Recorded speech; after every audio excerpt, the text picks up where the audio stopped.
Assalamualaikum warahmatullahi wabarakatuh. Bertemu lagi dengan saya, Bu Devi Mangfiroh. Kali ini kita akan melanjutkan materi yang kemarin. Lebih tepatnya, saya akan menjelaskan sedikit tentang humas. Baik, kita langsung saja ke slide berikutnya.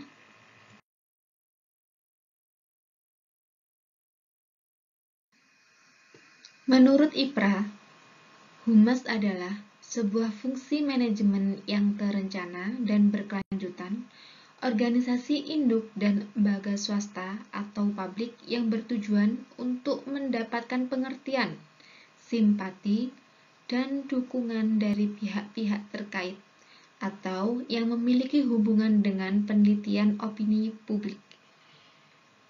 Dapat kita simpulkan bahwa humas adalah suatu usaha yang dilakukan, direncanakan, dan dijalankan secara berkesinambungan untuk menciptakan adanya saling pengertian dalam sebuah lembaga atau institusi dengan masyarakat.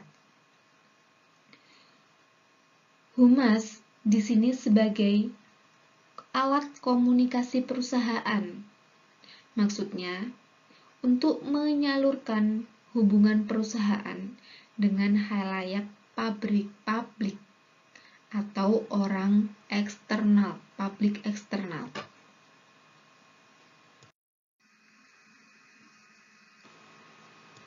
Sejarah humas terbagi menjadi 4 periode. Periode pertama terjadi pada tahun 1962, di mana pembentukan humas di Indonesia lahir melalui Presidium Kabinet Perdana Menteri Juanda, yang menginstruksikan agar setiap instansi pemerintah harus membentuk bagian atau divisi kehumasan. Periode kedua terjadi pada 1967 sampai dengan 1971, di mana terbentuk Badan Koordinasi Kehumasan atau Bako Humas. Kemudian, periode ketiga terjadi pada tahun 1972 sampai dengan 1993. Pada periode ini muncul humas di kalangan profesional pada lembaga swasta umum. Dan periode terakhir, yaitu periode keempat, terjadi pada tahun 1995 sampai dengan sekarang. Humas semakin berkembang di kalangan swasta, bidang profesional khusus. Spesialisasi humas bidang industri pelayanan jasa.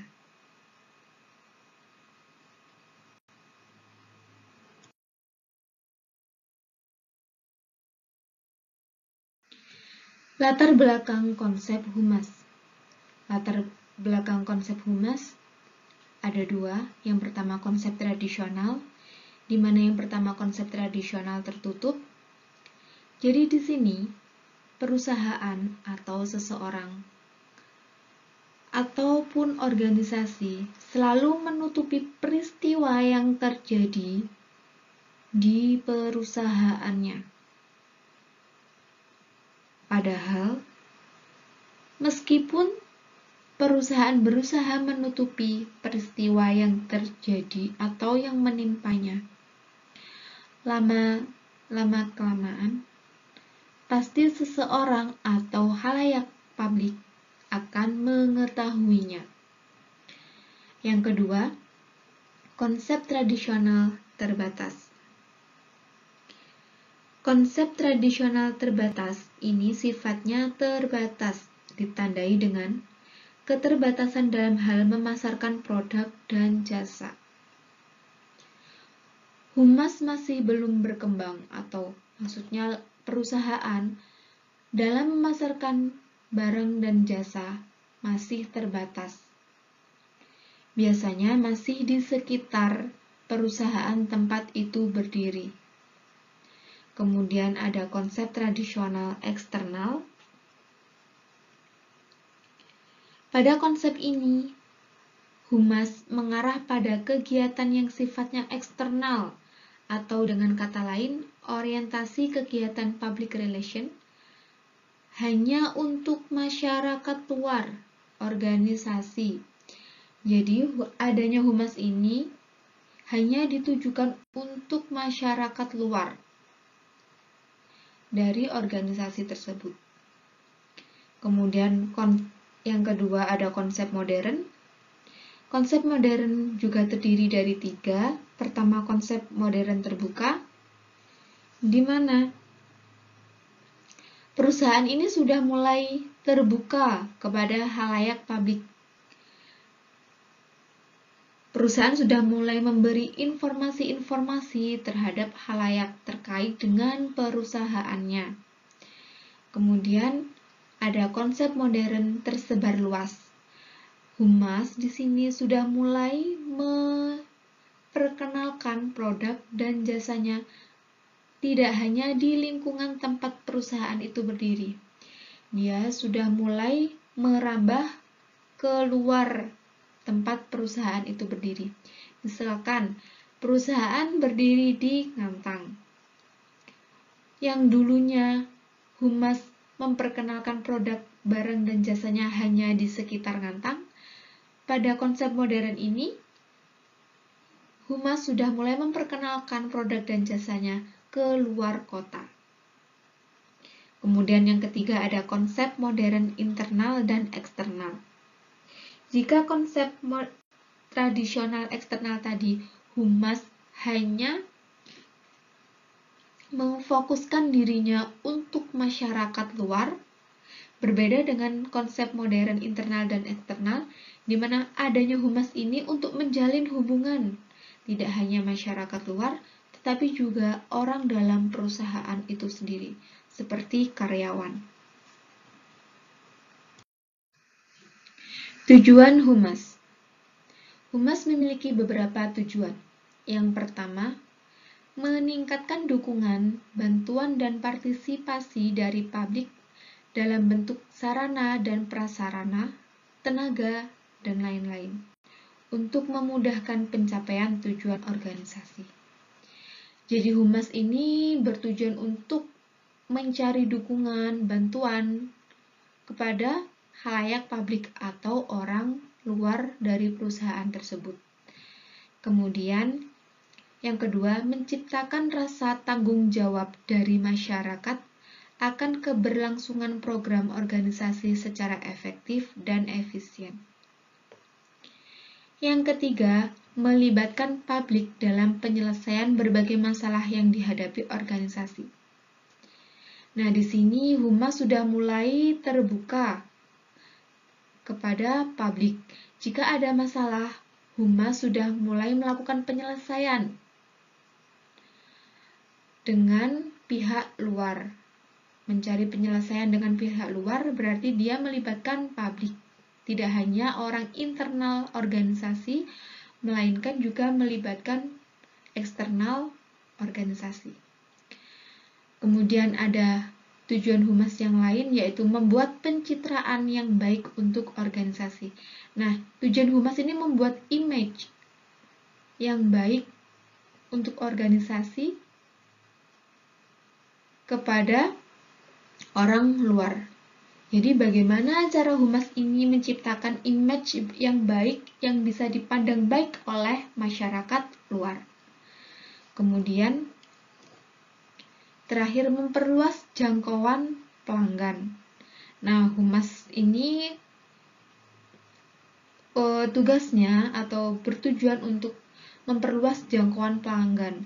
Jadi, dengan cara apa? Dengan cara memperkenalkan produk dan jasanya tidak hanya di lingkungan sekitar, tetapi mulai meluas, supaya pelanggan yang jauh bisa menikmati produk dan jasa perusahaan. Tugas dan kegiatan humas. Pertama, tugas humas menciptakan kesan atau image. Nah, humas ini memiliki tugas menciptakan kesan perusahaan sebaik mungkin kepada khalayak publik. Kemudian, yang kedua, pengetahuan dan pengertian. Humas ini memiliki tugas memberikan informasi sebanyak-banyaknya kepada masyarakat atau khalayak publik terkait dengan perusahaan, barang maupun jasa, dan situasi yang dihadapi perusahaan saat ini. Kemudian, menciptakan ketertarikan. Humas ini harus mampu menciptakan ketertarikan publik kepada situasi tertentu yang berdampak besar pada organisasi. Kemudian ada penerimaan. Jadi humas ini bertanggung jawab untuk menjelaskan atau memberikan informasi kepada masyarakat atau khalayak publik supaya yang tadinya menentang perusahaan atau organisasi menjadi menerima situasi yang ada dengan tanpa ada keterpaksaan. Kemudian yang terakhir, simpati. Humas harus bisa menyampaikan informasi secara jelas kepada publik untuk meraih simpati publik. Nah, selanjutnya ada kegiatan humas. Yang pertama, kegiatan humas apa saja sih? Yaitu customer relation, menjalin hubungan dengan pelanggan. Kemudian ada employee relation, kegiatannya yaitu menjalin hubungan dengan pegawai. Selanjutnya ada community relation,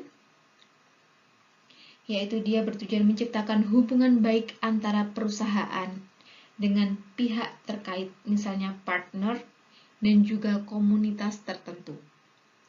Kemudian ada government relation. Nah, ini menjalin hubungan baik dengan pemerintah. Terakhir, media relation. Berperan penting dan harus dijembatani oleh humas. Nah, maksudnya apa di sini? Media relation. Humas ini harus menjalin hubungan baik dengan media. Kenapa? Karena media ini berperan penting dalam menjembatani humas dengan masyarakat luar. Jika media berbicara tentang organisasi tadi jelek, maka masyarakat pasti akan berpikiran organisasi ini jelek. Nah, jika media berbicara tentang organisasinya baik, pasti masyarakat juga menganggap organisasi ini baik. Jadi, media ini sangat penting. Nah, humas harus bisa menjaga hubungan baik dengan media.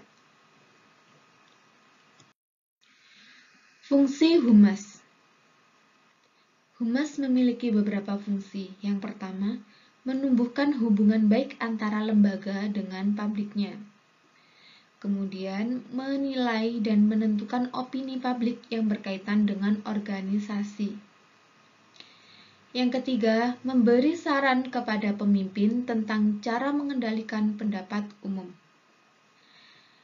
Yang keempat, menumbuhkan motivasi dan partisipasi publik. Dan yang terakhir, menggunakan komunikasi untuk mempengaruhi pendapat umum. Aspek humas yang pertama yaitu aspek layanan. Jadi aspek layanan ini untuk mengatur, mengotomatisasi, dan sinkronisasi proses dalam prinsip bisnis penjualan kegiatan. Tetapi juga orang-orang untuk melakukan pemasaran, layanan pelanggan, dan dukungan teknis. Jadi aspek layanan ini lebih ke memberikan layanan kepada publik.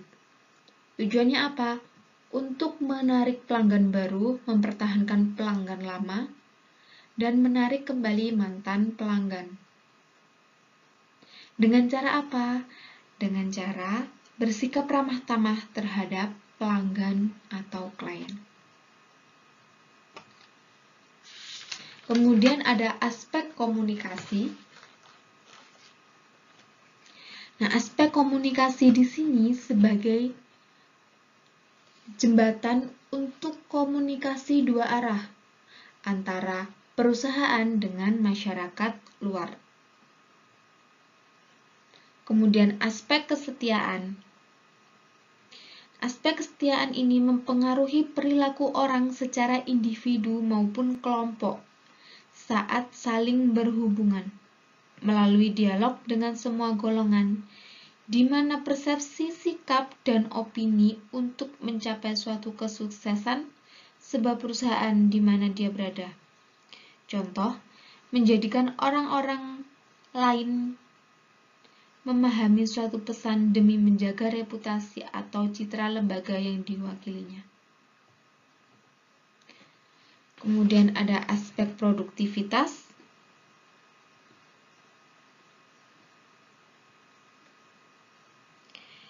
Aspek produktivitas di sini mengandung pengertian sikap mental yang selalu mempunyai pandangan mutu kehidupan hari ini harus mengandung pengertian perbandingan terbalik antara hasil yang dicapai dengan keseluruhan sumber daya yang digunakan. Kemudian terakhir, aspek etika dan moral. Nah, di sini public relation adalah salah satu profesi yang memiliki kode etik. Nah, aspek etika dan moral ini lebih mengutamakan atau mengedepankan etika. Nah, bagaimana sih proses tahapan kerja humas? Proses tahapan kerja humas yang pertama adalah fact-finding. Jadi, humas harus menemukan fakta-faktanya dulu, mencari sumber-sumbernya dulu, bisa di buku, jurnal, majalah, dan lain-lain. Kemudian tahap kedua planning decision. Jadi jika humas sudah menemukan fakta-faktanya, sudah menemukan sumber-sumbernya, langkah selanjutnya yaitu merencanakan keputusan atau mengambil keputusan dari sumber atau data-data yang sudah humas temukan. Setelah itu mengkomunikasikan. Nah, agar proses komunikasi dapat berjalan dengan baik, maka beberapa hal perlu diperhatikan, yaitu kredibilitas, keterkaitan, isi, kejelasan, keberlanjutan, dan konsistensi, saluran media, dan kemampuan khalayak. Dan yang terakhir, evaluasi. Nah, evaluasi ini tahap penilaian dari kegiatan yang sudah direncanakan dan sudah dilaksanakan oleh humas tadi berdasarkan data-data yang diterima, yang mereka dapatkan.